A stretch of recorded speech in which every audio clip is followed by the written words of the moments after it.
I'm so excited for this call. I have got Katherine Carlson with me today for a chat. And I've got to say, Katherine, I told myself I couldn't reach out to any more writers because when I first started doing it, I had a bit more success than I thought I would, and my schedule got jam-packed. But once I had that feeling of working with a writer, I'd been working solely with publishers for so long, because that's the goal when you start as an audiobook narrator. You think, I want to work with all the big publishers. And then if you do, before you know it, you realize you haven't developed those relationships with writers and you haven't been working with writers. So I got a little bit addicted when I remembered how much fun it was working directly with a writer. And it became this little like, ooh, I want to do that book. What if they let me do that book? And your book jumped out at me. And then when I did the samples, something struck me about it. You, it was like magic. And I want to, at some point in this call, touch on your editing process, because I have never, ever read a writer's work that is so concise, but carries so much emotive, descriptive feeling. You don't use one extra word, and we are right there in the second, panicked from the first paragraph of the book, at least the book that I read. And the other book, the Gorge, looked uniquely the same, but in a different genre and a different tone. So can you please tell me about 10-year-old Katherine Carlson? Absolutely. First of all, thank you for the compliments. I'm so happy that you noticed um, the forward, the momentum, the action packed. I didn't want to waste one word. Um, Excessive wordiness, adverbs, passive writing, repetition, these all act like speed bumps, I think, for the reader, slowing them down, tripping them up, sort of making them lose interest. Uh, so thank you for noticing. 10-year-old Catherine was very much into music, very much into Oh, fantasy. A couple of years, the 10, I was into Barbara Streisand. 2 years later, it would be Tina Turner. And so, and music to me is so dynamic, the way the notes work together to create something that is majestic. And obviously, great music has a rhythm, and so does writing. So, years later, not many actually, I think I was already writing poetry at 10. I would listen to a brilliant pop song like When Doves Cry by Prince. You know, oh, there's no bass classic. line in that.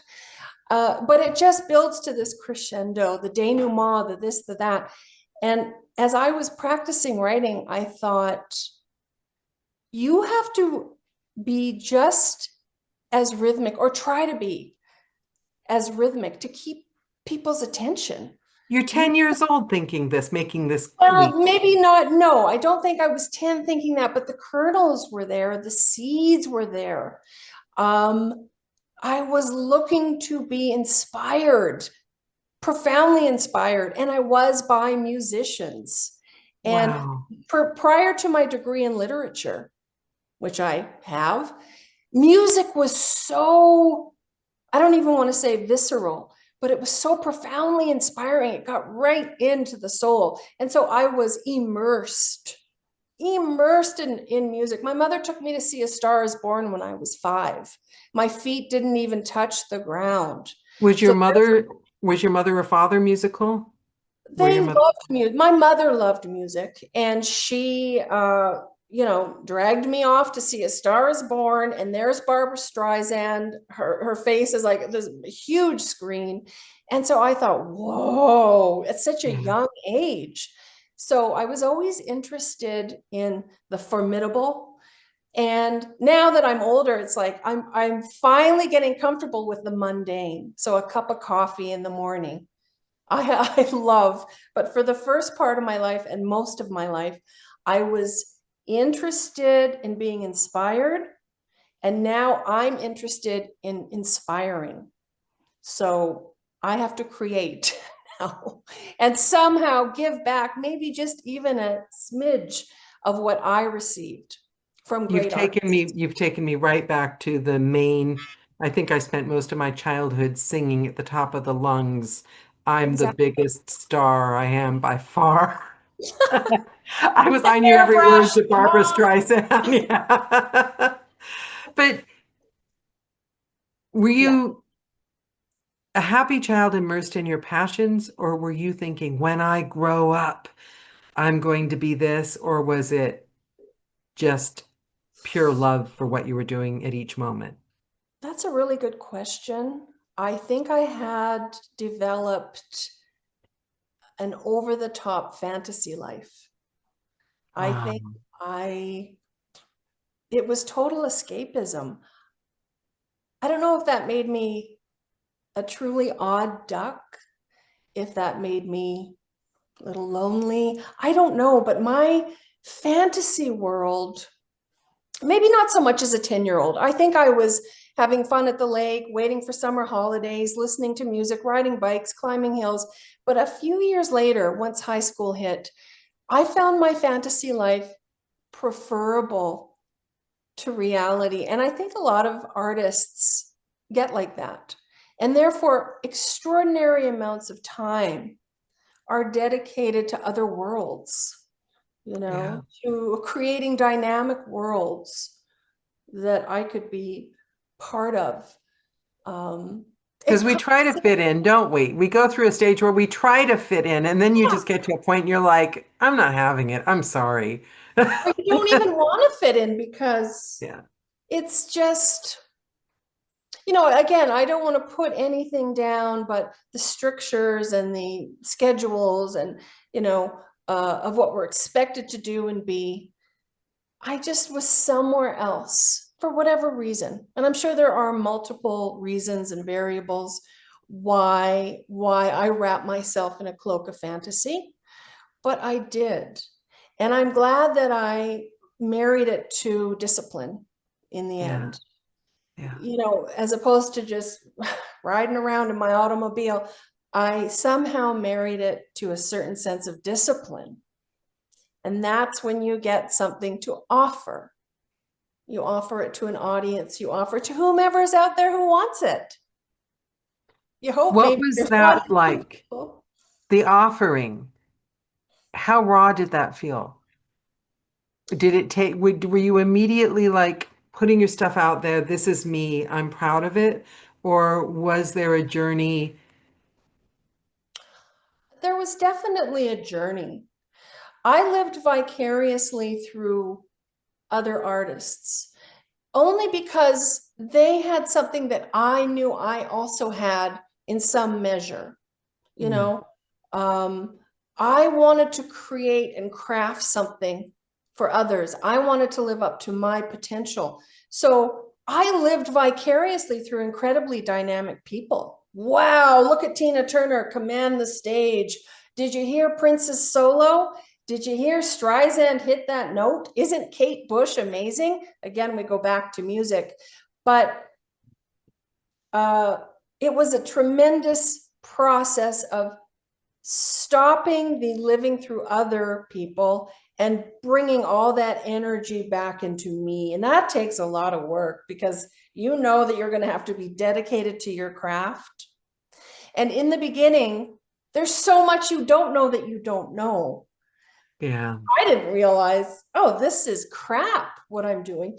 But what I had was a desire to get better. And that came, I look back at my life and it was like, okay, I did go to university. I got a degree in literature. Then I moved to Los Angeles, worked a little in TV, hung out with independent filmmakers. Then I realized, oh, I just want to be in my own. And I was writing a lot. And then I would read it and go, oh, this kind of sucks. I want to do better. I'm going to kick it up a notch and I'm going to work around the clock. And you mentioned editing, and that's what it is all about. This is how I see editing. And again, for me, I may have started out sucking a little bit because I didn't know what I didn't know. You don't know what you don't know, right? Yeah. You can't see it with objective eyes because you're immersed in yourself. So it all comes back to editing. So in the beginning, a kernel of a story, okay, can start on the blank page, but mostly I see a block of marble. Are So you a mapper or a pantser?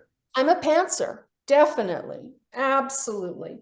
But I see editing as a block of marble. So if you think of Michelangelo's David, what makes that so great? It's about what he took away from that block of marble, the chiseling, the removing, so that we could see each little muscle and each little, and that's how I approach editing. Take out that word, take out that adverb. Oh, no, no, no. This is way too wordy. This is passive. This, why did you put was in there? Been, this, that. We're moving like a bullet. We're moving forward. And with survival instinct, the pace is like a bullet. So Oh, that it means is. chiseling, right? You're chiseling, chiseling, not one word wasted, as you said. And different than Gorge, which is, I started out as a deep dive character study before I plunk her into the adversity. But with something like survival instinct, it has to move like a bullet. And so you have to take stuff away. You have to remove stuff. That's what editing is. They say, kill your darlings. Take the red pen, take it all out, and then do that again. Keep chiseling. Can I intercept? There's some connection being made. I can't help it. I keep going back to the thing that I think it was Elizabeth Gilbert in Big Magic said about the idea. She said it for a different reason. The idea that if you don't grab the idea is like a thing in itself and it exists. And if you don't take it, somebody else on the other side of the world is going to grab it. But it's an idea that has to be born. It wants to be born. So when you're talking about Michelangelo's David and chiseling away, it feels like I love that. It plays to the part in me that feels like any piece of art is already there. Yeah. It's there for us. And so you're creating it and then you're chiseling it away so that it can be what it is. So it's almost like us getting out of the way because a narrator on a recent call said that when she first started, she tried too hard. So all the words were, she played with the words and somebody had said, just let go. Try. And that's our biggest challenge. If we're in a bad mood, a good mood, or somebody upsets us before we go into the booth, is that we have, because we're whispering to somebody who might be listening while they're going to sleep at night. Yeah. And our challenge is to get out of the way so that Right. it's just the author, the character, and the listener. And so you, when you're chiseling away, you're getting out of the way because it's just the character and the listener, and you're getting rid of all the extra author stuff that we obviously put on it, right?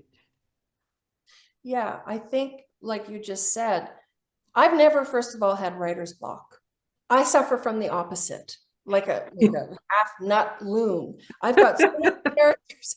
Characters are clamoring in my head to be born. Knock, knock, knock. Hello. I try to put the lid on it a little bit, because it becomes a little bit overwhelming. But the great idea, again, starts on the blank page and it comes through me. Like you said, there's like some sort of creative thing out there. It comes through me. It's my job to put that idea on the page. So there it is on a blank page. But the magic, if there's any quality at all, comes through the editing process. So there's more than one thing going on. There is that creative thing out there that I somehow tap into, and that's the blank page, the basic idea. Are we putting ordinary people in extraordinary circumstances, as people often say? Or, but the magic, the quality, the only way that I've ever gotten better at this craft is through forcing myself, almost chaining myself to the table, not allowing myself to leave the room, and editing. And when I think it's okay, that's not good enough. And when I think it's good, that's still not good enough. And I have to be my own copy editor. I have to, so my eyes are, and if it doesn't invoke some feeling or some, ooh, keep the pages turning, then I have not done my job. The Can we editing has talk? happened. Can we touch on writer's block? Because it feels to me that you made friends with your muse when you were very young and that you Absolutely. don't have any shame or ego attached to your muse. It's just this is something that you find joy in. And I saw a movie, I can never remember what the movie was, where the girl couldn't write. She just couldn't write. And somebody gave her some advice. So she just showed up at her typewriter for like months every single day at the same time and fiddled around with a pencil for like, but she sat there for that block of time. And eventually she found her way onto the page. And I'm fascinated by writer's block because I wonder if it's the fear and the ego and the outside stuff of who we are blocking us from the muse. It certainly could be. For me, my muse was also my savior. My muse was like open arms, come Yeah. to me, and I will embrace you. It's your So happy place. it was beyond my happy place. It really was a savior to me, saved me in many ways. And I realized early on how grateful I was to have that muse.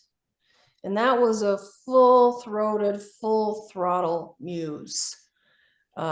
It was dominant. It was, again, in the beginning, it seemed like fantasy. And I thought, well, I have to get a handle on this and turn it into something that I can package and offer to others, as opposed to just navel gazing and indulging. I needed to kick it up a notch.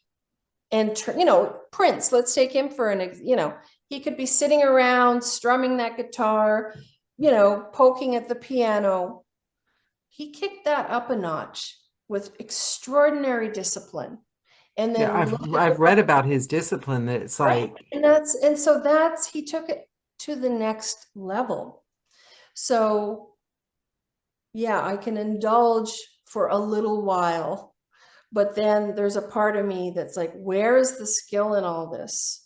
And are you just going to navel gaze forever? Or are you going to offer somebody something the way that you were offered something by some of the great artists?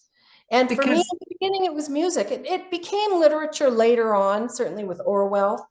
Um, when you get a degree in literature, you have to read the canon of Shakespeare and blah, blah, blah. You have to go back to Chaucer. But for me as a young kid, the minute I read Orwell, I was like, whoa, I need to read that again. So, but in the beginning, music was it just elevated everything to the next level. And so I owe whatever I do in this world, I owe so much to the inspiration that I took from some of these great artists, these great musicians. but your emphasis on discipline. Mhm. Yeah. I hear so much these days, people pushing back on the hustle culture. But I think that message gets tied up with don't work so hard. You've got to have joy time and fun time. But I think in that they've lost the boots on the ground point. The I have hours never, in the booth. How much do you edit? How much are you yeah, writing? yeah. I have never had as much joy as I have experienced with a job well done. Yes. Something that I love to do. Yeah, I suppose if you're in a 9 to 5 that you loathe and you're not having any fun in life, then you might want to rethink. But to me, merit and excellence, like we talked about earlier, getting good at the piano, getting good at the guitar, getting good as a novelist, Oh my God, these are great gifts to the world. And you have to put in work and you have And you to get be the internal satisfaction and gratification absolute. that you've There's and nothing that comes close but to with knowing writers, I see little writers a puppy. lot bemoaning, and I'm not blaming writers for this. I'm not because it's on two hands. I see narrators feeling down and worrying about AI and all Mm, the new competition and less work and maybe it's too hard and it's called being an actor. It's never been easy. And then writers, I hear, what am I doing this for? I'm killing myself. I'm facing my soul in the mirror every day, and then I'm not getting any attention. And somebody comes up with lots of numbers on, you know, so they start to think that social media is their job because they have to get the attention. And it becomes all about getting the publisher job for the narrator or the attention from the publishers for the writers. And then they lose. I think it's sad because where's the, I loved doing this job. mhm. You, What you just described, and I've heard it, is a recipe for disappointment. yeah, And it comes, it's not inspiring, let's put it that way. I'm not sure I'm going to want to read your work if you didn't enjoy creating it. Maybe you're doing it for the wrong reasons. If I wanted people to stand up and clap or get a lot of likes, then I'm kind of in it for the wrong reasons. Maybe outside I, in instead of inside out. yeah, maybe I'm just in it for ego. That's not going to sustain me. That's not going to nourish me. That's not going to keep me going. If I don't really love it, if I don't have gratitude, if I don't nurture this kernel of talent with dedication, discipline, and upping that skill, I should probably be doing something else. So if people complain incessantly, maybe they're doing something that they're not really suited for. For me, as I said before, if even one person connects with something that I wrote, that's Yeah. huge to me. I do it for my soul, not for other reasons. No. And I think the people that I have loved the most strived for excellence because of the excellence itself, not for how many people could praise them. To me, that's so ego. It's so the greats, the greats are really good. They're Yeah. excellent and they believed in excellence. I'm a believer in meritocracy. And I don't deny it. So, and is life hard? It is. But do Nobody. you think meritocracy is rewarded? Because I had a guest recently that said it's not a meritocracy. She's an actress, and she said it's if they have too many people that look like you, they're not filling that Absolutely. spot. Absolutely. And I worked in Hollywood as well. And maybe I was too tall, too loud, that's part of it. Yeah. No, whining isn't inspiring. I Yeah. suppose I could go at the end of the day and go, shucks, I didn't get that part. But oh well, life isn't fair, right? But But you're spending all your time with your muse. So you're what you said, rich fantasy life. You're spending this time in joy during the day. I mean, probably not every single minute of the day, but you're spending this time in joy. So that's making you as a joyful person stronger. yes, So it absolutely. quiets the voices of negativity because I find they're contagious. I don't expect anything to be easy. Yeah. I don't expect things to be easy. That's not how character is chiseled. Yeah. That's not how, if everything comes easy and you don't have to develop your own character, what is it that you're offering, It's So, like that poem. What's his name? I've just gone blank. If you can stand amongst kings, then you'll be a man, my son. I can't remember his name. Can't remember his name. One of my favorite poems when I was a little kid. I Isn't that right. so inspiring? People that do hard work and can look at it at the end of the day. Absolutely. I mean, if somebody came around and said, well, you should read my book, and why didn't you buy my book? And oh, there's too many actors out there, I didn't get the role. Is that the person you want to be hanging around with? No, Yeah. it's not. You Yeah. know, it just isn't. So life is not fair. It's not easy. But some of those struggles um, maybe should be internal. I think that we in our culture we've lost a little bit of grit, you know? A little bit. We've lost a lot of We've lost and I have to say I find grit attractive. and resilience, And grit and resilience. resilient. Yeah. And Yeah. people who stay with it and are so, they understand that they have talent and they stick with it no matter how hard it. I was a big fan of Tina Turner, and she had a lot of challenges in her life, but we didn't hear her whining too much about them. You just move forward with your talent. You command the I started my chanting practice, Nam-myoho Renge Kyo, because of Tina yeah, Turner. Nam-myoho Renge Kyo. Exactly. Also because I lived in That's LA at the time and it was cool. But I did that too when I lived in LA. Absolutely.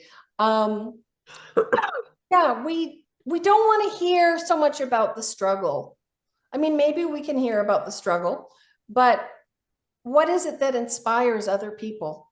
You know, we yeah, could all sit everyone, the around big and thing is whine. authenticity now. But what people don't understand, I'll like sometimes post something and go, oh my, and okay, I tend to be a drama queen. I just had the most horrible last month of my entire life. I thought I was gonna die, and this is what I found. I had an epiphany, and oh my God, I've conquered the world. And what I find is a lot of the responses will be the caring huggy emoji, and people go, oh, I'm so sorry. It's like, did you miss the part about me conquering the world? This was the Right. before and after post. Exactly. Uh, People see it the way they want to see it. Nobody sees it the way, it's my job. This is how I see it. It's my job, if I am up for it, to keep those pages turning. yeah. I'm not there to garner sympathy about my day-to-day struggles. No reader's going to care. Why should they? They've got their own day-to-day struggles.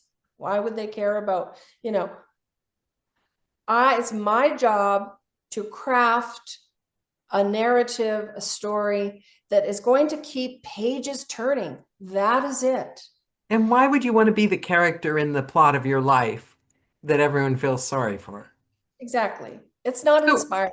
so my next question for you is, so you've got your muse, you've got your discipline. I love the concept that your love of music translated to your writing because it's clear.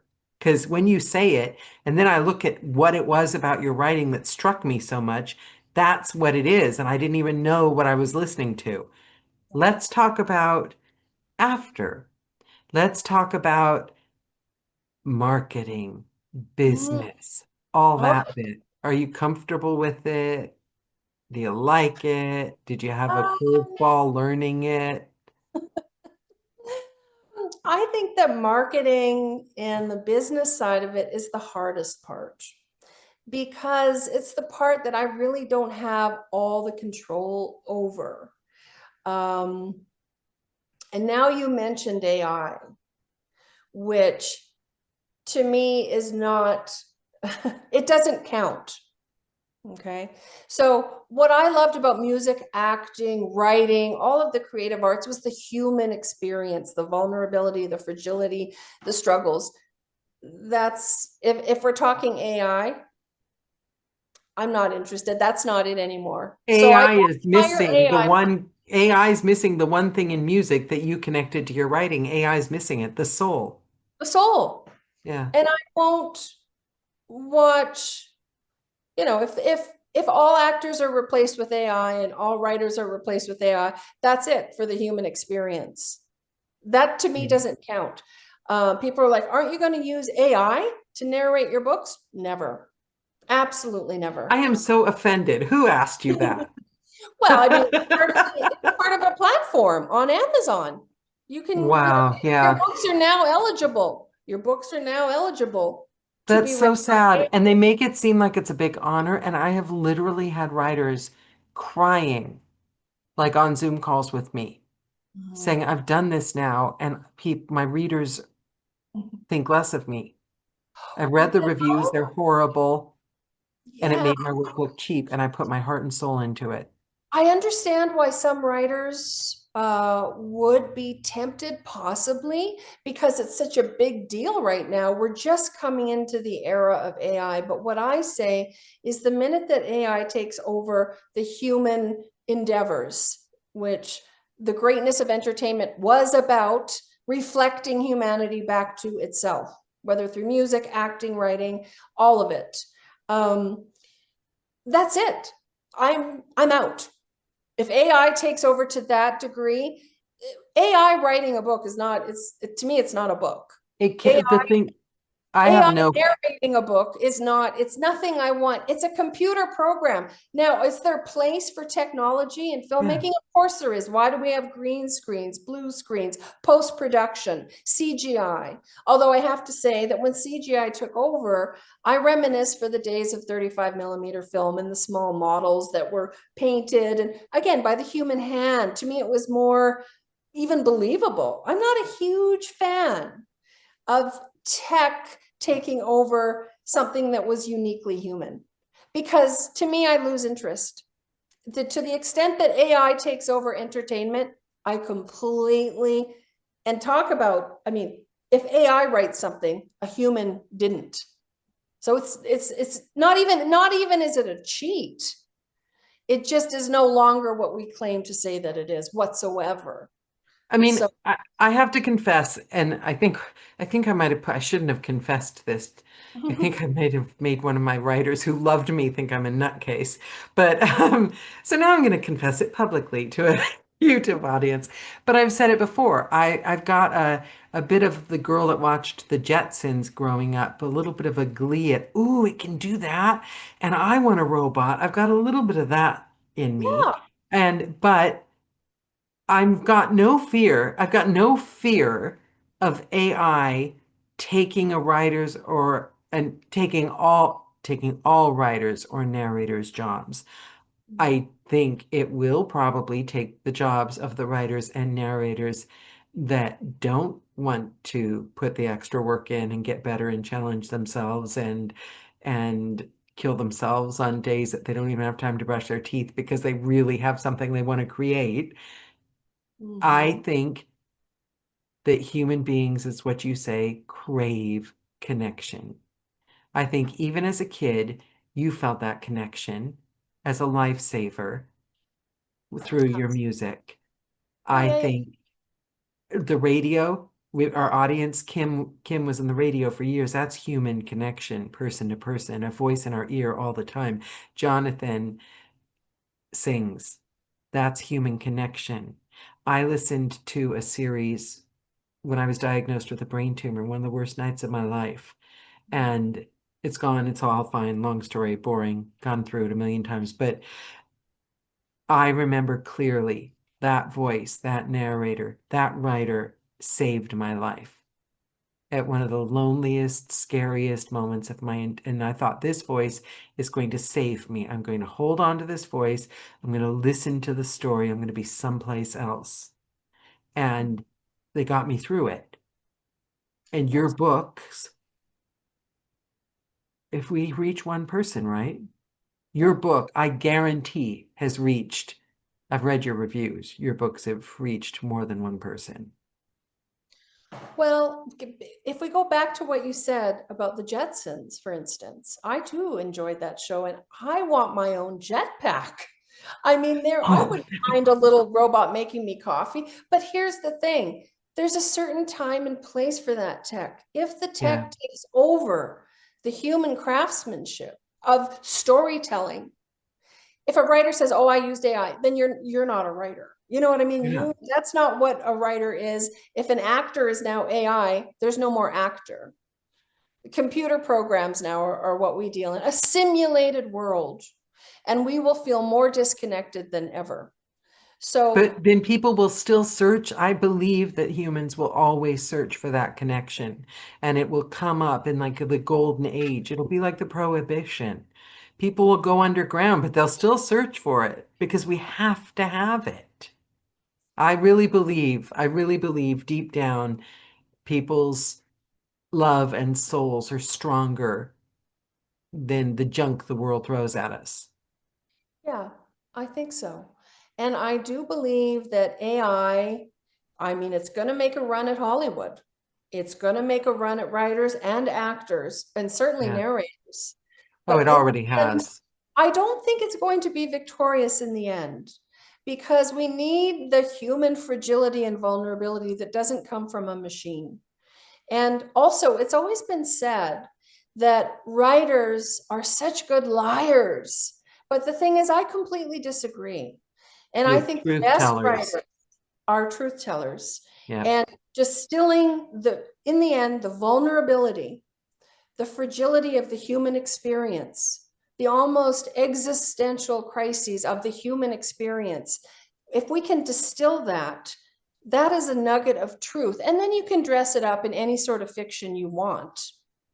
But I hear it all the time. Oh, writers are such good liars. No, we have to be truth tellers. And then that truth can put on the cloak of fiction, however you want to dress it up. And again, AI doesn't touch that, and it can't touch that. So overall, the topic of I have very mixed feelings about it. But if it ever took over the human arts, I think it's doomed to fail. Yeah, it is. It can't. It can't. It's And too hollow. It's too superficial. It's too things non. are changing and things are changing and we're all so scared and running around freaked out. I think a conversation has to be had about, I think we need to step up. What do we want to do? How do we want to change things? We're the directors, we're the writers, we're the storytellers. What do we want to do? But everyone's so scared. They're acting like victims. Well, I do know that Hollywood will put up a fight.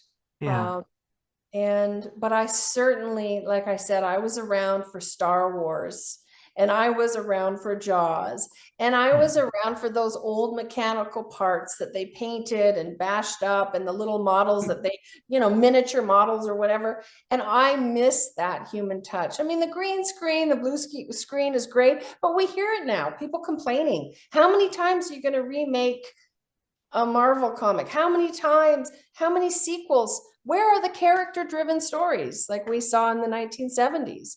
I mean, Yeah. people seem to be yearning for those stories again. And I think the further we go into the artificial realms, the more the pendulum will eventually swing back to the nitty gritty, vulnerable human experience, which is why we're all here doing what we do. I would love that because there's nothing on anymore. There's like nothing new and exciting. I used to love the fall because all the Oh, good, scary, the thrillers and the Nordic. But absolutely. like there's very little on anymore that's not a copy of a copy of a copy. That's right. That's right. And the creativity, it's like, where did you go? Because creativity, great creativity isn't easy. It takes It has grit. to fight through the It business has to guys to fight get through. It takes seen. perseverance. It Yeah. takes grit. And if the culture loses those things, it will be reflected in the culture's art. Yeah. We're sad sacks now. We're softies. We are whatever it might be. Gritty cultures create gritty art. But that's how I met you because that was my little form of rebellion. Like the journey that a narrator follows, I'm going to start, I'll take auditions, and then the minute I get a chance to work with publishers, I'll only work with publishers. And I got to a point like a year ago, I was like, hold on, but I want to do books that I love don't get me wrong, publishers, I love you. I will work with you every single moment of the year. But when I reached out to a Katherine Carlson and said, oh my God, I really loved your book. Any chance, the excitement, the excitement that I've got this book in my queue waiting for me, and that I know that I'm going to have like 4 days of just immersing myself. Do you know what I mean? The feeling I can play around in my head of what I want to do with it and how I'm going to get into it.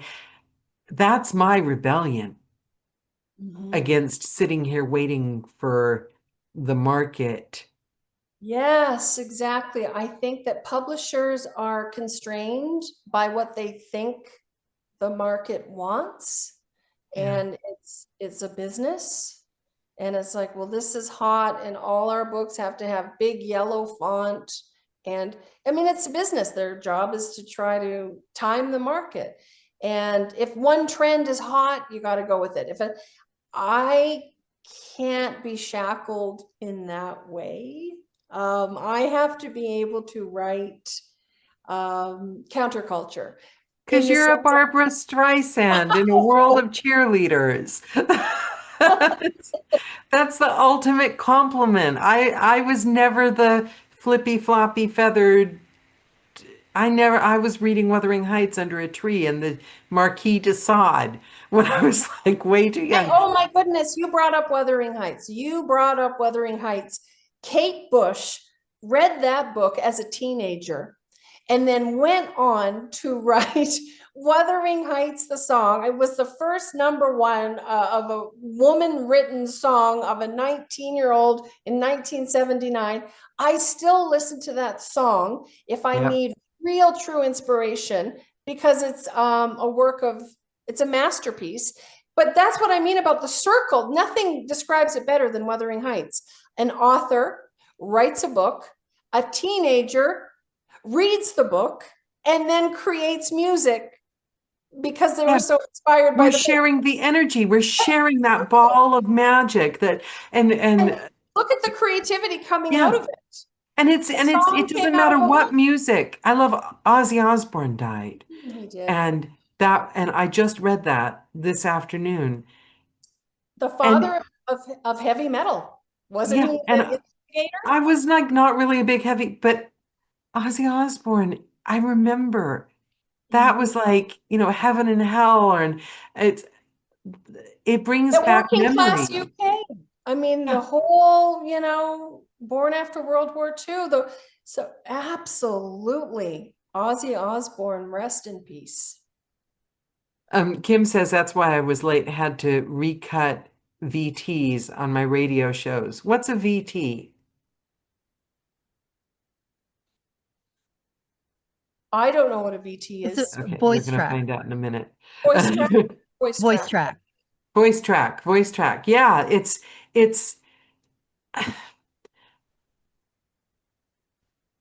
I love these calls because when I talk to writers I admire. And when I talk to narrators I admire and actors, we share that magic. We pass it back and forth to each other.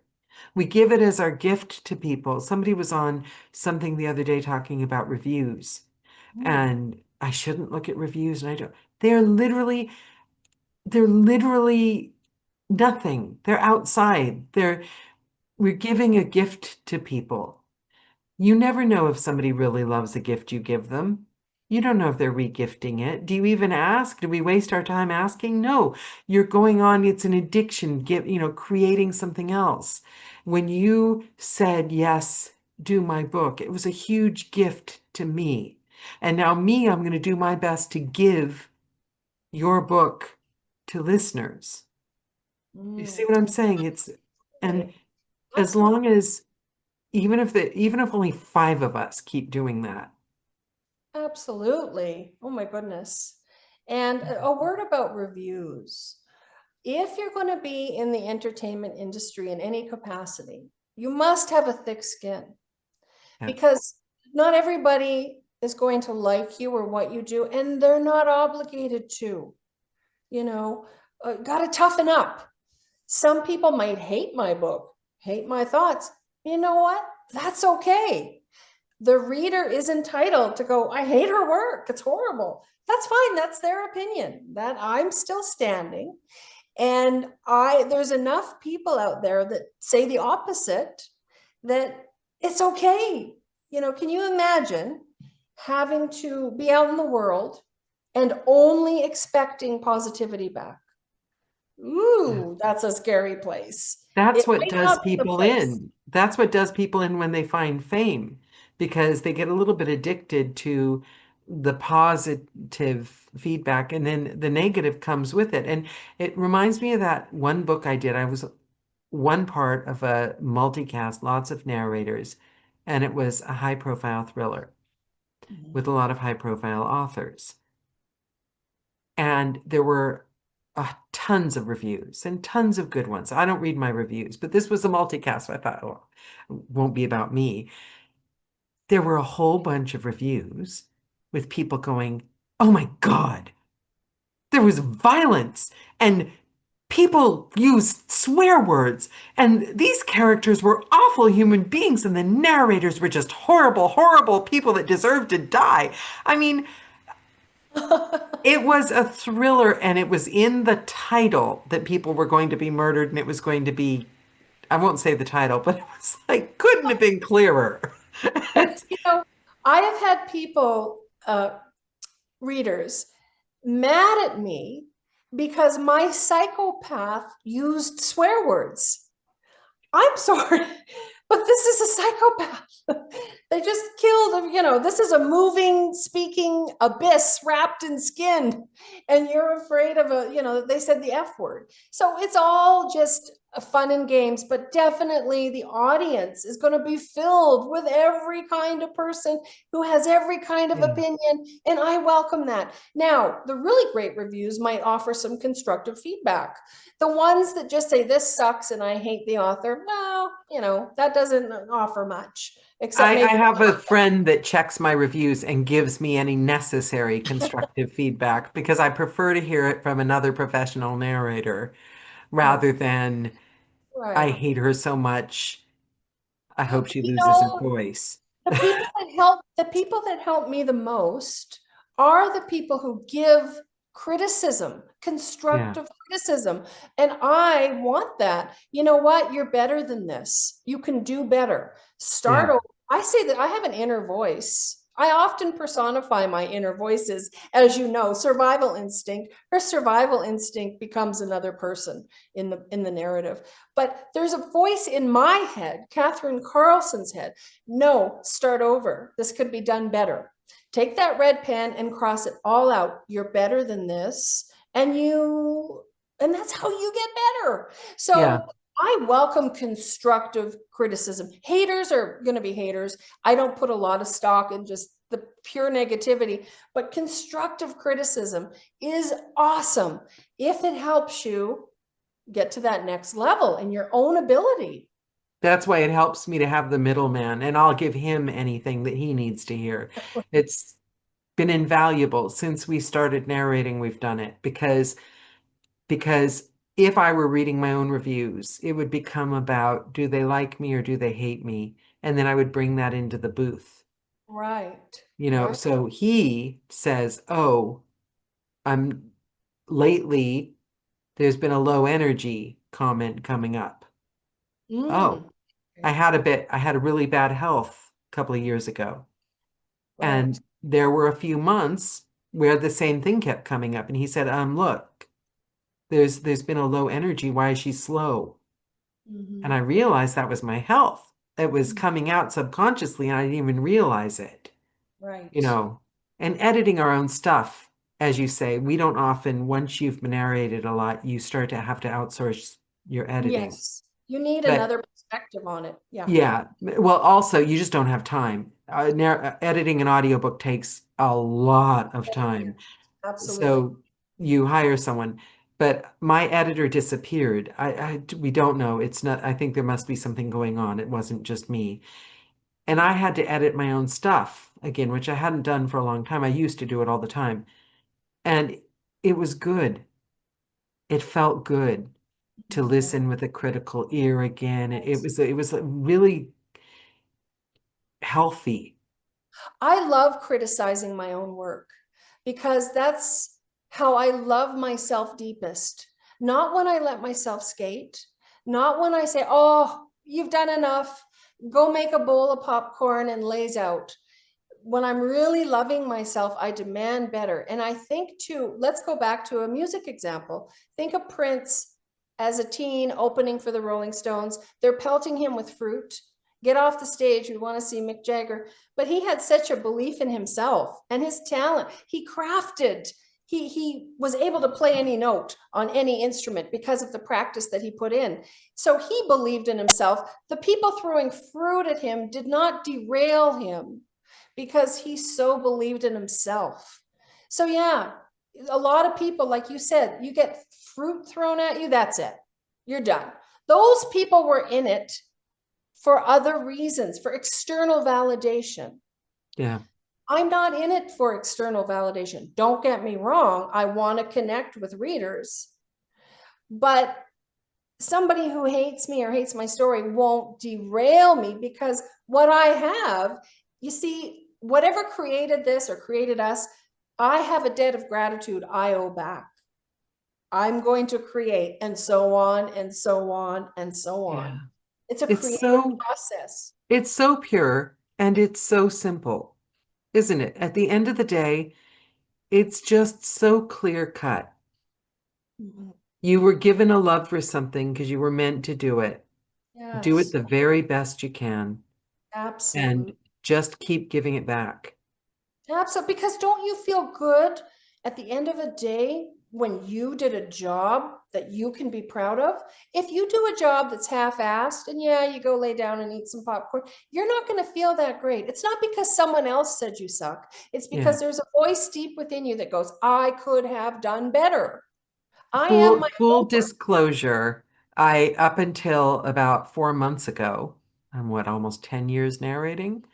Up until about I'm a workaholic and I'm kind of type A little bit. So I always gate turns out when I went freelance, I'm a really mean boss. So I apologize for that team I led, that corporate job, because now you must have hated me. I gave myself too much to do, and I would like be mad at myself for not fulfilling these impossible demands. So a few months ago, I started letting go of the reins. I trust myself enough. I'm going to still work hard. And I started seeing what it would be like to deem myself a success, to to on some days look back and go, wow, that was a really good session. That sounded good. And, I'm honest on days that it didn't because I never ever took time to appreciate when I did a good job because I was always beating myself up about how much more I had to do and how much faster I should go and how much. So I think even though I didn't read reviews, I still got in my own head. I still got in my own way. Yeah. I am my own worst critic, but I'm a critic in a loving way because I know what's going to make me feel best in the end, in the long run. What's going to make me Okay. feel best is knowing that I did the very, very best I could. Anything less than that is going to have me in a funk and it's going to be like a regret. You know what, Catherine? You had a little more talent than that, but talent means nothing if you don't craft it, if you don't chisel it. It doesn't mean anything. What, I want a pat on the back for what? What do I want a pat on the back for? So you have an inner voice that guides you as to what's really important to you. Longest time I thought, ooh, I suck, kind of. But now, because I stuck with it year in, year out, day in, day out, hour after hour, when I write now, I can write a chunk of prose that looks like it's been totally already edited. So now I go, whoa, whoa. But that took a long, long time to get there. It really, really And did. don't you? Because Yeah. I some people it comes I can sit down with a manuscript if I'm honest. I've been doing this a long time. I can sit down with a manuscript that I've never read and I can give a performance that I'll get away with. I'll book a job, I'll get an audition, I'll get away with it. But I know when I've really done what I could do. We each know what we could and should be doing. And I think personally, ow, this hurts. Now that we're having this conversation and you said this, so probably I was using I haven't done enough hours. I could do more. I could do more as a way of avoiding Mhm. the inner voice going, have I really done the best job I could do today? If you're concentrating on the hours and the numbers, you're not paying attention to, It's hard work. And yeah. that's the point. That is the point. That's why people climb mountains. It's hard work. They're challenging themselves. They're building character. They're building the muscle. They're chiseling their own potential. None of it is meant to be easy. I find in this culture, so many people whine. Oh, I want it to be easier. I want the praise. What? For what? Respect is If you get the respect praise, is you won't earned. believe them anyway because you Right. know you cheated. And respect is earned. Yeah. It's a process. It's a character building process. You have to It's convince putting in grit yourself that you've and done the merit. best job. Absolutely. It's you and yourself. Yeah. It's an inside job. Somebody could sing your praises all day. But if you know that you could have done better, there's nothing better than knowing you did the best you could. That's the best feeling. Nothing comes close. Yeah. So And that's nobody what I wants that strive. relationship. You know, the relationship with that person that's always telling you you're amazing and wonderful. Yeah, that feels a bit fake. Yeah. I know when it feels fake, it's like it feels like love bombing. Yeah. It feels like there's something off here. Yeah. You know, when I'm around people that I really admire and respect, I go a little bit quiet. I just kind of try to absorb their vibes. You know, and I've been around people that I admire, and what I find myself doing is observing, learning. What tips, what can I glean from these people who I admire, as opposed Yeah, to verbal I'm diarrhea? full of hyperbole. I tell them, but to me, it's true. I think if I think people are fabulous, I tell them what Oh I my think is God, yes, fabulous. absolutely. Like I And said, the Streisand's, the Orwells, the Kate Bushes, I fall on my knees and thank them because they yeah, inspired me. I love people that inspire me. yeah, I love yeah. them with my heart and soul because they ignite that spark. My problem is I love too many people, and then they start to think she says that to everyone, but it's like I mean it. I think you do mean it. I feel from you tremendous, a genuine vibe. That's what I get from you. I do mean it. I wouldn't, when I reach out to a writer, and I hope that comes through in the letters, Absolutely. um, I don't say something I don't mean. I Absolutely. don't ask for a book if I haven't read it and looked at it and I don't genuinely think the numbers add up and I don't, but still you are seen sometimes. I haven't had time to send any reach out letters in ages, but you are seen as, because I get those emails. We all get those emails. I loved your letter to me. I think Oh, it was genuine, sincere, thank you. fantastic, piqued my interest. I really got a really strong, good vibe from it. It was from the heart. I can honestly say I've never sent the same letter to the same to two Yeah, people ever because I only say what I mean. And if yeah. somebody, but it's hard because it's raw. And then sometimes people, because we all get emails, I get those emails. Dear, dear Darnello, I've looked at your website carefully and I think we could do better. We all get those. And sometimes they think you're that person. So you've just poured your heart out. You've read their book, like the first three chapters, and you've contacted them and you've said, here's my voice. Let's, Yeah, and absolutely. you get like an angry response. Yeah, And yeah, yeah. I had a literary agent once say, "Dear Karen," you know. And so, yeah, yeah. Oh, this might not work. Yeah. Dear Bill, after carefully reading your website, well, if you carefully read it, you would know my name isn't Oh, my name Bill. wasn't even. Yeah, But yeah, yeah, because that's all we can do, isn't it? yeah. Put ourselves up, be vulnerable, be raw, and be strong. Yes, absolutely. Inspire each other. You know what inspires you. And You know, do the best you can. And also, hey, you can't judge you now by you oh, 250 of these calls. I'm an entirely different person. I live in fear that somebody watches one of the interviews from like 4 years ago because I live that's in not fear that me. someone reads an early draft or an early book. Yeah, I know. But that's part of the process. In the Yeah. beginning, we suck and it's okay to suck. And then you get better and better. And if you're serious, you even, but you have to. It's a process. You crawl before you walk before Yeah. you climb, yada, yada, yada.